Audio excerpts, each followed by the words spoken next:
Ice welcome you. நான் உங்கள் Saravanan V1 cars வந்து பேசுகிறேன். உங்களுக்காக அறிமுகப்படுத்தக்கூடிய கார் பார்த்தீங்கன்னா டொயோட்டா இட்டியாஸ். இந்த வண்டி பார்த்தீங்கன்னா 2016 மாடல், ஒரே owner, FC live, insurance live, power steering, power window, diesel variant. வண்டி டாப் டு பாட்டம் எந்த சொட்டை இல்லை, சின்ன எந்த ஒரு இதுவும் இல்லை. பம்பர் டு பம்பர் வண்டி சூப்பராக இருக்குது, தெளிவாக இருக்குது. ஒரே ஒரு சின்ன பெயிண்ட் கிராச்சஸ் கூட இல்லை. வண்டி நல்லா தெளிவாக இருக்குது.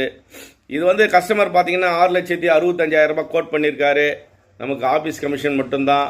வாங்க, இந்த வண்டி உங்களுக்கு எவ்வளோ கம்மியாக நம்மளால் பேசி தர முடியுமோ அவ்வளோ கம்மியாக பேசி கொடுக்குறோம். முடிஞ்ச வரை குறைச்சி வாங்கி கொடுக்குறோம். ஆஃபீஸ் கமிஷன் கொடுங்க, வாங்கி பயன்பெறுங்க. உங்களுக்கு இடம் தெரியலைன்னா நம்ம நம்பருக்கு கால் பண்ணுங்கள், ஆஃபீஸ் நம்பருக்கு. உங்களை நம்ம ஆஃபீஸ் ஸ்டாஃப் வந்து உங்களை அழைச்சிக்குவார். வாங்கி பயன்பெறுங்கள். வாழ்க வளமுடன், வாழ்க வளமுடன், வாழ்க வளமுடன்.